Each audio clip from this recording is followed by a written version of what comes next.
عبداللہ بن حذافہ خود گرفتار ہو گئے تو بادشاہ نے ان کو بلایا اپنے سامنے، اس سے کہا تم میرے سامنے اپنے نبی کی تکذیب کرو اور اسلام کو چھوڑ دو، بس اعلان کرو میں سب چھوڑنے کا۔ یہ تو نہیں ہو سکتا ہے۔ پھر کہا کہ میں چھوڑ دوں گا۔ انہوں نے کہا دیکھو اگر میں مر جاؤں، مر کے پھر زندہ ہو جاؤں کیا، تب بھی میں یہ بات نہیں کہہ سکتا، دردناک سزا دیں گے تمہیں۔ انہوں نے کہا چاہے ٹکڑے کر دو، کچھ بھی کر دو، ہم اسلام کو چھوڑنے والے نہیں ہیں، اپنے نبی کی تکذیب کیوں کریں۔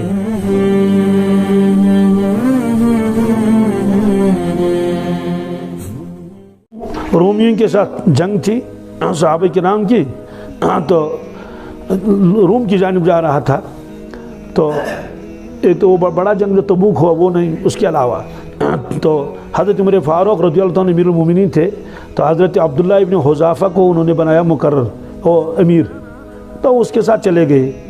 اتفاقاً وہ وہاں غالب آ گئے، دشمن زیادہ تھے یا جو بھی تھا، تو یہ ساتھی جو ہے وہ کچھ کہیں چلے گئے، کچھ شہید ہو گئے، تو ان کو پکڑ کے لے گئے بادشاہ کے پاس، بہرحال گرفتار ہو گئے۔ تو عبداللہ بن حذافہ خود گرفتار ہو گئے تو بادشاہ نے ان کو بلایا اپنے سامنے، اس سے کہا کہ تم میرے سامنے اپنے نبی کی تکذیب کرو کیا اور اسلام کو چھوڑ دو، بس اعلان کرو میں سب چھوڑ دوں گا۔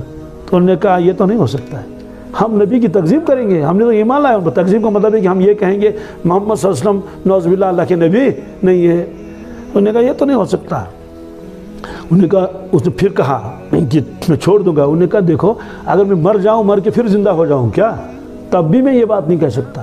انہوں نے کہا اچھا ابھی دکھاتے ہیں تم کو، دردناک سزا دیں گے تمہیں۔ انہوں نے کہا چاہے ٹکڑے کر دو، کچھ بھی کر دو، ہم اسلام کو چھوڑنے والے نہیں ہیں، اپنے نبی کی تکذیب کیوں کریں۔ پھر انہوں نے ایک بہت بڑی کڑھائی منگوائی، بہت بڑی، اس میں تیل ڈالا اور اس کو نیچے سے آگ جلائی، تو تیل جو کھولنے لگا، جب وہ مکمل طور پر کھولنے لگا اور اس میں زبردست جوش آیا تو ایک آدمی کو لایا، اسی میں ڈال دیا اس کو، تو وہ سارا جل کے ختم ہو گیا۔ تو پھر حضرت عبداللہ سے کہنے لگے کہ تمہارا بھی ایسا ہی کریں گے، تمہارا بھی ایسا ہی کریں گے۔ اس نے کہا کر لو۔ اب وہ ادھر بیٹھے ہیں تو اس کی آنکھوں میں آنسو آ رہے ہیں عبداللہ کے رضی اللہ عنہ، سمجھ گئے شاید ڈر گئے کیا، کہا نہیں ڈرا نہیں۔ تو پھر کہا میں کیا تمہیں ایک ہی کیوں، میری ہزاروں جانیں ہوتی، کیا ہزاروں جانیں ہوتی اور چلی جاتی۔ تو اس نے کہا چلو ٹھیک ہے، اب ایسا کر لو، آپ بھی تو گھبرانے والے نہیں ہیں، ماننے والے نہیں ہیں۔ کہا اچھا ایسا کرو تم میری پیشانی کو بوسہ دے دو۔ بادشاہ نے کہا کافر بادشاہ میری پیشانی کو میں تم کو چھوڑ دوں گا۔ انہوں نے کہا میں بوسہ دینے والا نہیں، کیا پیشانی کو۔ اس نے کہا میں چھوڑ دوں گا۔ کہا ہاں اگر سارے ساتھیوں کو چھوڑ دو گے تب بوسہ دوں گا۔ انہوں نے کہا ٹھیک ہے میں بوسہ دے دو، میں سارے ساتھیوں کو رہا کر دوں گا۔ وہ آیا بادشاہ کو بوسہ دے دیا، سارے ساتھیوں کو رہا کر دیا، لایا اپنے سارے ساتھیوں کو۔ مدینہ طیبہ پہنچا تو حضرت عمر فاروق رضی اللہ عنہ سے ساری کہانی سنائی، ایسا ایسا ہوا۔ تو حضرت عمر فاروق کھڑے ہو گئے اور اس کی پیشانی کو بوسہ دیا۔ کس کے؟ عبداللہ بن حذافہ کی۔ تو فرمایا کہ دیکھو تمہارے بوسے نے اتنی جانیں بچائی، اتنی، اور تم اپنے ساتھیوں کو جو ہے وہ واپس آگے لا کر، اس لیے میں نے آپ کی پیشانی کو بوسہ دیا۔ تو اب سوال یہ ہے کہ یہ پر اسلام کو چھوڑ کر پھر کفر کی طرف جائے۔ یہ صحابہ کرام کے بارے میں آپ نے فرمایا کیونکہ وہ پہلے مسلمان نہیں تھے، وہ دوسرے دین پر تھے، مشرک تھے، کیا تھے، ورنہ یہ ہے کہ ایک آدمی پہلے سے مسلمان ہے، شروع سے مسلمان ہے تو اسلام کو چھوڑنا گوارا نہیں کرتا۔ تو فرمایا کہ جس شخص کو یہ تین چیزیں ملیں، کیا کیا چیزیں، اس کو پھر دہراتا ہوں۔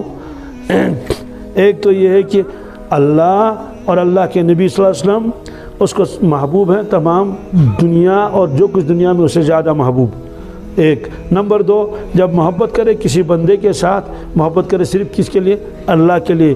نمبر تین، اسلام کو چھوڑ کر کفر کی طرف جانا اس کو اتنا ناپسند ہو جتنا اس کو ناپسند ہو شخص کو یا اسی شخص کو کہ اس کو آگ میں ڈال دیا جائے۔ تو جس کو یہ تین چیزیں حاصل ہوگی، فرمایا کہ ذاق طعم الایمان، یہ فرمایا کہ وجد بہن حلاوت الایمان، گویا اس نے ایمان کی حلاوت اور ایمان کی مٹھاس پا لی۔